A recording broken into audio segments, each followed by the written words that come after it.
there, crypt crawlers. At Tooth Pickings, we make promises, we keep promises. Professor Emeritus Robert Carlisle is joining the webcast today. Professor Carlisle has spent, a lot of time over the past decade creating an index of motifs that occur across vampire folklore, fiction, film, and now he's doing the same thing with werewolves. And he first came to my attention because he was giving presentations at the Popular Cultural Association's National Conference. And he talked about commonalities and contrasts between werewolves and vampires in folklore. And a couple of things really took me by surprise. Things that I had just kind of either assumed or had read wrong were overturned by him in these presentations. And we're going to talk about that today. So without further ado, let's join Bob Carlisle. Well, Professor Robert Carlisle, thank you for joining me here today, and congratulations on your recent retirement. Thank you. You have been working for a long time on this werewolf project that surveys both the folklore and the fiction, kind of ties it all together. Tell me about that. How did that get started? Well, it started off with my study of vampires. I taught at my university for many, many years, mostly classes in linguistics, but I always had a background and an interest in folklore. So for the last few years of my tenure at my university, I developed the Motif Index of the Vampire in Folklore, Literature, and Film. And that's online, by the way, if anyone cares to look at it. But what it does, as the title suggests, it traces the motifs of the vampire through folklore, then 19th century literature, then modern literature, and then film. And by looking across the columns of the motif index, you can see where the different motifs originated. So, for example, let's take the motif that the sunlight kills the vampire. Now, many people think that that comes from folklore, and it doesn't. So it's completely blank in folklore. It's completely blank in 19th century literature and 20th and modern literature, and then you get the film. And the first instance is the movie Nosferatu. So that's the first instance where the sunlight kills the vampire. In folklore, the sunlight doesn't kill the vampire, but the vampires mysteriously disappear at cockcrow or at sunrise. So that's just one instance, as you can see, where the motifs originated. Well, from that, I got interested in werewolves because there was such a strong connection between vampires and werewolves. In fact, you might say they're two sides of the same coin. So I'm currently working on a second motif index, and this one will exclusively look at werewolves. So we actually started with vampires, yes, and then that led you to werewolves. That's right. Which is what made your presentations that I've seen so interesting, because you traced the commonalities and the contrasts between the two. And going back a year and a half ago, you gave a talk about silver, which was really eye-opening to me. Tell me a little bit about silver and how silver became a thing that vampires were susceptible to by way of werewolves. I don't know if it comes by way of werewolves, but the idea that silver affects vampires is actually quite recent.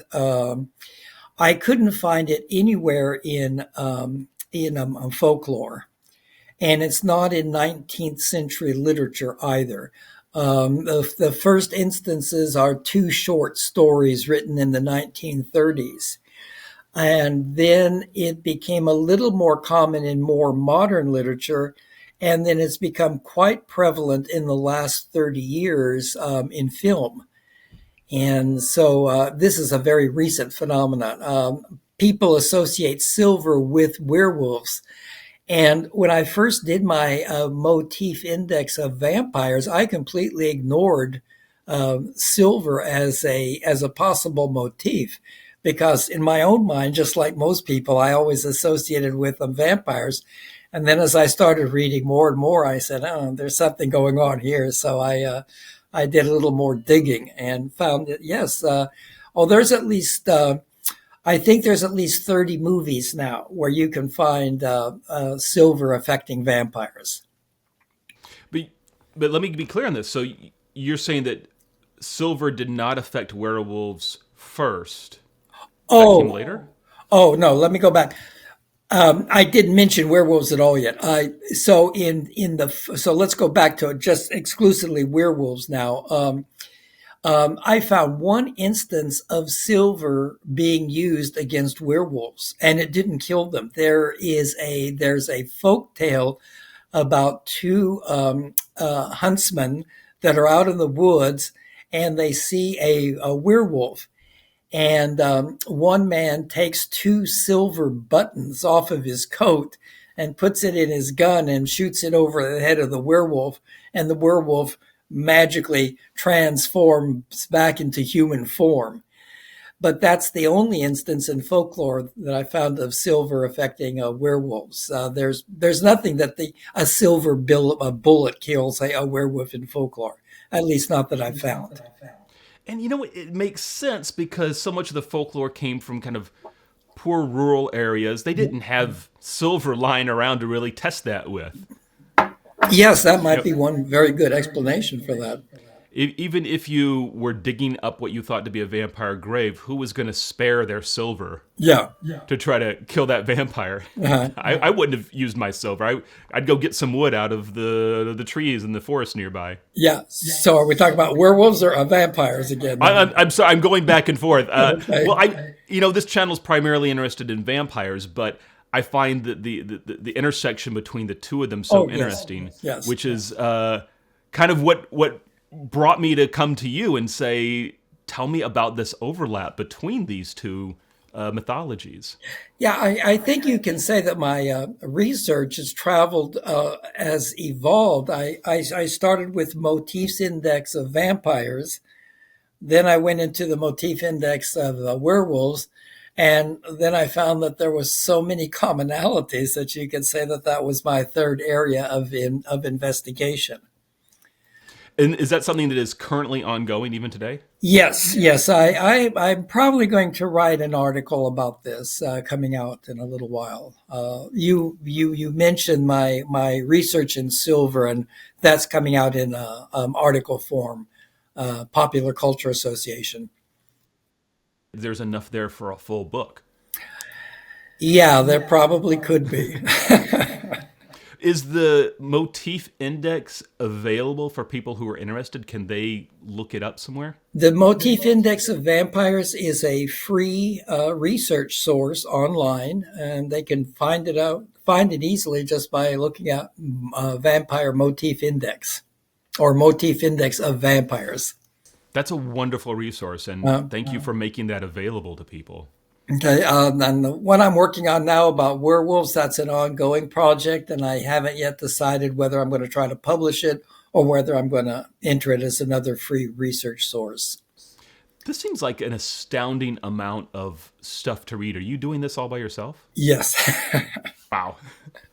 You must have come across a few surprises in creating these motifs. Were there things that you weren't expecting to find as being a recurring theme that jumped out at you? When I was doing the werewolves, of course, or now that I'm doing the werewolves, I was surprised that the lack of silver in the folklore, and I was also surprised that silver wasn't used against werewolves until the 1930s. In fact, that was true for both vampires and werewolves. There's a couple of short stories about both of those, and it's not till the 1930s. I didn't dig into this a lot. I started to look into it a little bit after I heard you first speak about it. But is it true that silver was used as a defense against other supernatural beings, ghosts and demons? Yes. And is the thinking that then that got inherited by werewolves and vampires? Yes, there is a short story, and the protagonist in the story states that silver is good against anything. Is Uh, that because silver has like an antimicrobial property? Is that the thinking? well, that could be. I've started to look at folkloric and historical beliefs about silver, and it's always had a lot of mystical properties for people. For example, this isn't a mystical property, it's a practical property, but the Romans used to create silver balls and they would put it in wine to help preserve wine. So silver's always had a certain allure because of both of its mystical and practical properties. How interesting. I never heard that story about the Romans and the wine. So Yeah. they thought it would disinfect the wine or somehow filter the wine? Perhaps so. Yeah, they thought it was a type of preservative. Interesting. What was it though? Was it effective? I don't know. They certainly thought it was. I guess we need to test that. We need to start putting silver in our wine and find out. Well, as I said, I intend to, when I have a little bit more time, I was going to look in more closely at silver from a scientific point of view and see what its properties are and why it was used the way it was. So let me try one out on you. This is something that I got interested in and talked a little bit about on my channel, and that's the moon and how the moon was kind of the domain of vampires in the 19th century, in the fiction in the 19th century, and then they kind of ceded that to werewolves in 20th century cinema. Is that something you see as well, or do I have that wrong? Um, in folklore, I've not seen anything about the moon being related to vampires. I've not seen anything about that, or I've not read anything about that yet. And in folklore for werewolves, I believe there's one or two instances, but it's not common. Werewolves were thought in folklore, werewolves were thought to be able to change at will. So, yeah, like a person could be out and he sees sheep in a field and it's broad daylight out and he wants a sheep and he turns into a werewolf and goes attacks a sheep. So they could change at will. The idea of the full moon again, that's much more popular culture than it is folklore. I should ask you. The werewolf seems to be an entity that springs up in different parts of the world under Yes. different names. Did you study one particular region, or were you doing a broad survey? I was both for werewolves and vampires. I have concentrated upon Europe, and of course, sometimes, well, European beliefs for example, also were transferred to the Americas because of immigration. So in France, you have the loup-garou, which was transferred from the French when they came over to French Canada or French Canada. Am I right in thinking there was a Native American and indigenous American werewolf belief I'm not prior sure to if it was Europeans? just werewolves. A lot of the American Indians believed in weir animals, so that a person could transfer into all sorts of different animals. Birds were especially popular, eagles and hawks. Do you find any commonality between those beliefs that would be so separated by an ocean and time from the European beliefs? I know it's you can go all over the world, and there seems to be a belief in weir animals that some humans have the power to turn into different types of animals. I know in Scandinavia, the idea that a man or a person could transfer into a bear was quite common. I've suspected that after ghosts, that two-spirited folks who can change and shift between animal and human might be maybe the most universal supernatural belief. Is that a fair hypothesis? Yeah, I think so. Uh, that's very common, and it goes back a long ways. How far back I can't possibly tell you, because then we get into pre-literature, and a lot of these beliefs were never written down by people who possibly believed them. Well, because you know so much about vampires and werewolves, I'm interested in surprising commonalities you found between the two of them. Were there things that both werewolves and vampires had in common in the folklore that uh, might surprise us to learn? Yeah, I think the one of the major ideas is that both of them were predestined to be what they were. So in the folklore, both you could become a person could become a werewolf if he or she was born on Christmas Day or any other high religious holiday. So the person had no choice whether they were to become a vampire or a werewolf. They were destined to be that just because of their date of birth. Um, they were also destined, and this is possibly to be a werewolf or a vampire if they were a seventh child. So that had a mystical number, the number seven, and it wasn't a good omen for the person who was born in that order. Um, and also, you could become a werewolf or a vampire due to being born with certain birth characteristics. So, for example, if you were born with a contiguous eyebrow, you could become either a vampire or a werewolf. If you were born with the same is true if you were born with teeth, and the same is true if you were born with a caul over your head. So those were just common beliefs. The idea that children or babies who were born with some sort of abnormality were, destined for a bad end. And of course, it's just a silly belief, but many cultures had that. Well, as I said, the European cultures had that, specifically the Eastern European cultures. Um, oh, and other ways that you could think of a person becoming a vampire or a werewolf is if they were born illegitimately. Children who were born illegitimately were destined to be vampires or werewolves. And and this is a good one. If you're born with vampire parents, you will become a vampire. If you're born with werewolf parents, you'll become a werewolf. So that was another commonality. That's just nepotism, is all that is. Yeah.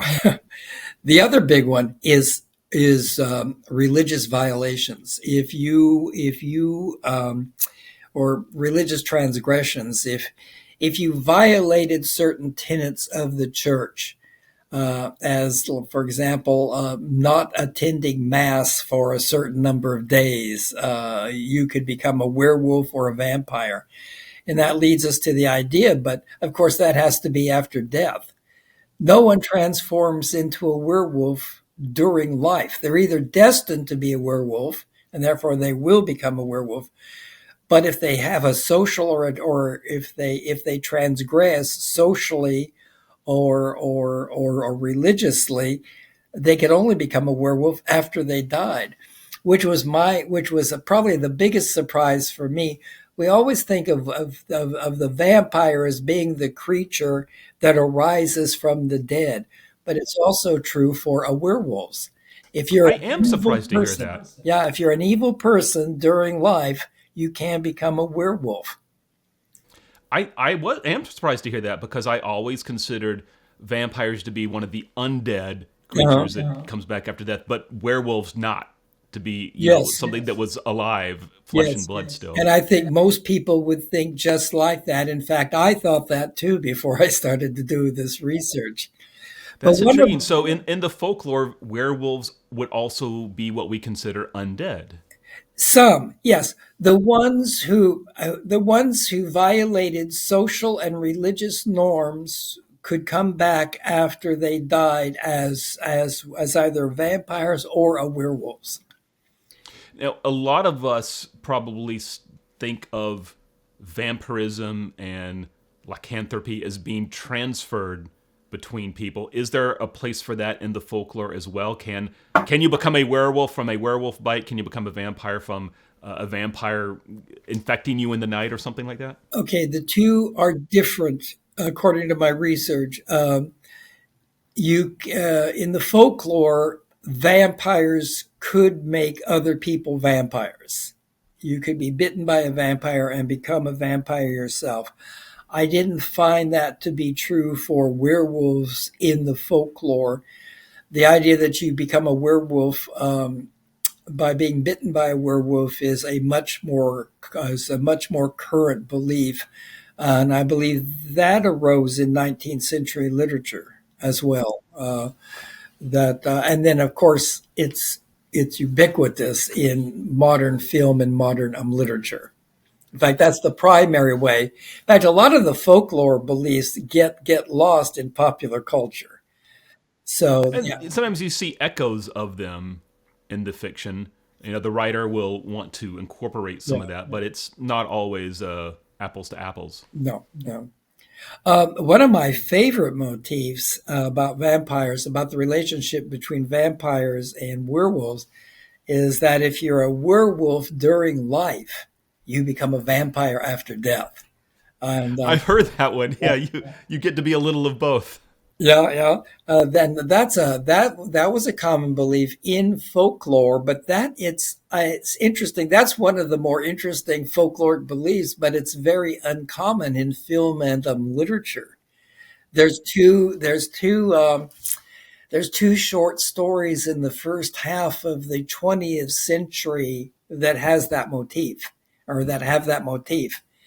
But after that, that motif becomes really lost in modern film and literature. Yeah, you get put into a box. You're a werewolf or you're a vampire, Right. and Uh-huh. by the time we get to the close of the 20th century, vampires and werewolves are like in this war with each other. Exactly. And you won't find anything like that in the folklore or in 19th century literature. There's actually in the folklore in 19th century literature, there's almost no interaction at all between vampires and werewolves.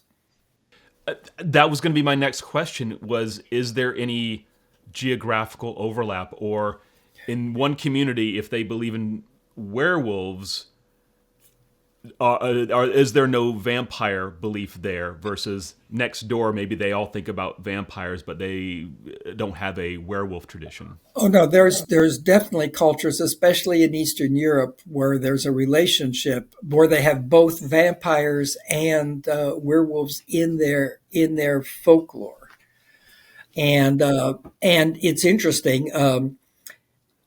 In some of these Eastern European cultures, the name for the two is the same. I have heard this in the Greek, the early Greek. Greek and also yes, and some of the Eastern European cultures too. Kind of hits home the thesis that it was all very squishy back in the folklore, Yes, and the rules were very gray. The lines were very blurred between what's a ghost and what's a vampire, what's a witch, what's a werewolf. yeah, yeah. As I said, they even had the same name for the two different entities, and that goes back to something I said at the very beginning of this: is that vampires and werewolves are like two sides of the same coin. Um, Do you find that as time went on in the folklore, uh, I don't know how far back yours goes, but as you get closer and closer to 18th and 19th century, do the lines become more clear between those two creatures? um, there is some thought that, well, first of all, let's make a distinction between Eastern and Western Europe. The Eastern Europe had both, as far as we know, they had both the vampire and the werewolf. And of course, Western Europe had the werewolf. But the vampire didn't come into Western culture until the early 1800s. So they didn't have a vampire until then. So Was is the Western werewolf very different from the Eastern werewolf? I haven't really discovered much of a difference. No, no. So, Interesting that one of those beliefs spread so easily across the continent, but the other one did not. well, the I mean, once Western Europe was introduced to the vampire, they went crazy for it. In France, especially, there was a strong history of vampire theater, Oh, sure, yeah. and In the early 1820s, yeah. uh, then of course. Then the church got involved, and that one Catholic, I believe he was a bishop, Calmet. Uh, he wrote about vampires, and then Voltaire made fun of him, and so um, um, in Western Europe, the vampire was never a part of the folklore, but it was definitely a part of the literature and the popular culture. Yeah. I have to ask from just as someone who does some research, but maybe not as deep of a dive as you've done. Where do you find all the folklore accounts? Well, um, most of them are translations from earlier works. I'm limited in the number of languages that I speak and read, and I don't know any Eastern European languages, so I'm definitely at the mercy of people who have read earlier accounts, and I'm translated them. So there's room for an enterprising young researcher who Oh yes, speaks anybody. Slavic languages could come in and do some corrections, maybe. Oh yeah, no, anybody who could speak three or four Slavic languages and Greek, because the vampire was very strong in Greek culture. So if you speak Greek and probably Polish, Russian, Romanian, and Bulgarian, you could do a lot of work. You could do a lot of research, a whole lifetime of research. Well, an upcoming interview on this channel will be with just such a scholar who's Oh, Polish but fluent in Greek, and she's been working on something uh, in the same realm as you, looking at early folklore accounts yes. of vampires. And so I will make sure I ask about crossover with werewolves and those early Greek accounts, see if Yeah. there's anything there. The one last thing that I wanted to say about the relationship between werewolves and vampires that I found so interesting is that I already said that how if you're a werewolf in life, you can become a vampire after death. But then you also have the idea that vampires can transform into wolves. In fact, that was a very common belief in the folklore. So that's another intersection between the two. And that is something we see in Dracula, Yes. but not in a whole lot of other vampires. No, it's definitely in Dracula, and it's in a few other modern works of literature. But no, that's a motif that occurred in folklore that hasn't been greatly incorporated into literature and film. There was a folklore belief in some certain regions that dogs or wolves could detect a vampire grave. Yes, I Is was there going to something mention to that. that? Yeah, I am glad you mentioned that. The um, Again, let's go back to Eastern Europe. People died in the winter and had to be buried, and the ground was very hard and frozen, and consequently, graves were tended to be quite shallow, and then the peasants or the people of the region would go out and they would see that wolves were digging up the bodies, and that became the belief that the wolves were the enemies of vampires, and that wolves were able to detect vampires. Well, what wolves were able to detect was the decaying smell of the person, of the corpse, and they would dig it up because it's winter and the wolves are hungry too. So they would find food where they could, and wolves will eat dead bodies. They're carriers. Yeah. I believe Paul Barber even asserted that the whole idea of graves coming, hands coming out of the grave, comes from that, from dogs and wolves pulling up the digits, Uh-huh. and then you just be left with some bones sticking up out of the ground. And yeah, one might stumble across that and think someone's trying to climb out of the grave. Yeah. Well, the other reason for that is that in some, the body fills with microbes, and the body actually expands. And so if you have a shallow grave, if a body is buried in a shallow grave and it begins to rain, the body will start to rise towards the surface. As the water level rises, the body will rise towards the surface. And of course, if the hand's pointing up, it'll come out first. So yeah, that was another thing that happened when the bodies weren't properly buried. That's fascinating. Oh. What got you interested in all this? Um, I was quite young. I was doing graduate work at the University of Illinois, and my background is really in linguistics, applied linguistics. But I took folklore classes under a very fine folklorist. His name was Larry Danielson, and I became quite interested in vampires at that point, and wrote several papers, and had in my mind that I would get back to that topic. And and then I finished my doctoral degree and got hired at a university where I wound up teaching linguistic course after linguistic course, and never got back to the topic for another 30 years. But I finally did get back to it. But I never forgot my interest. I never lost my interest. Maybe there's no connection here, but is there anything from a linguistics perspective you were able to apply to this research in vampires and werewolves? Well, the idea that the werewolves and vampires oftentimes had the same name.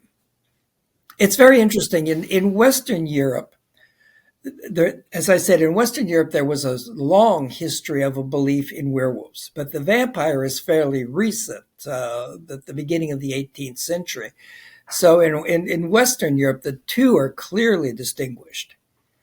But in Eastern Europe, for as far back as anybody can imagine, I don't know how far it would go back, they had beliefs in both the werewolf and the vampire, and the two, as I said, had the same name linguistically. And when you think of linguistics, especially anthropological linguistics, if two separate entities have the same name, they are related in the mind of the people that use that term.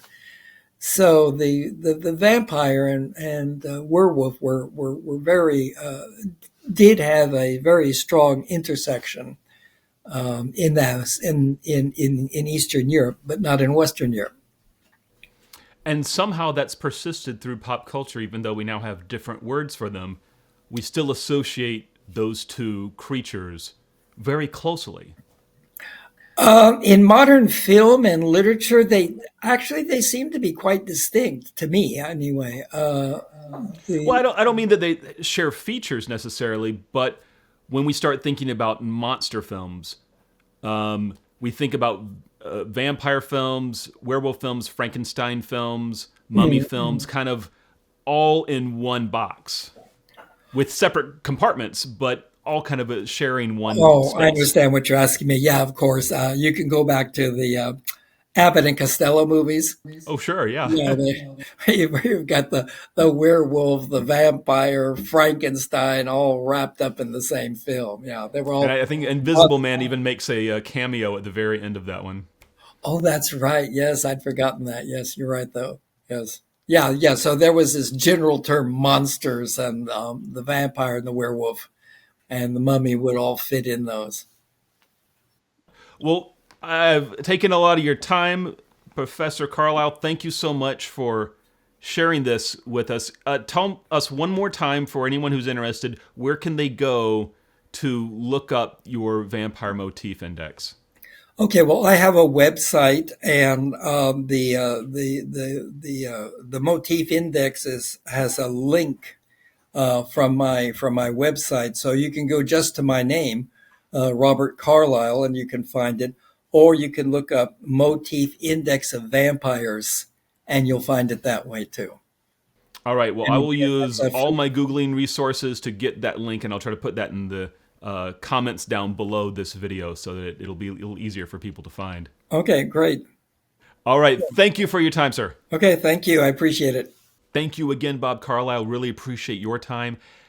I'm going to put a link to the Vampire Motif Index in the description of this video, and I would suggest take a minute and browse it. Don't have to read the whole thing, but if you just open a link or two and look through it, I think you'll find it interesting how these motifs, as he calls them, show up across fiction, folklore, and movies. And sometimes you'll find one that kind of has a dead stop and doesn't go any further, and some that are more backweighted. Like maybe there'll be a little mention of it in folklore, and it really explodes by the time you get to 20th century film. And others that are really profoundly common in folklore and then just kind of vanish from the record. I find this stuff endlessly fascinating. I hope you do too. If you don't, you're going to be disappointed in the future of this channel, because we're going to keep talking about folklore and how it affects the fiction, especially when it comes to vampires. In closing, try not to be the seventh child. Try your best not to be born on a high holy day or deliver a child on a high holy day. These are all things you can do to keep werewolves and vampires out of your life. Let me know in the comments what you thought of this discussion. Let me know what you'd want to hear in a future discussion. I'll see what I can do. But until next time, take care.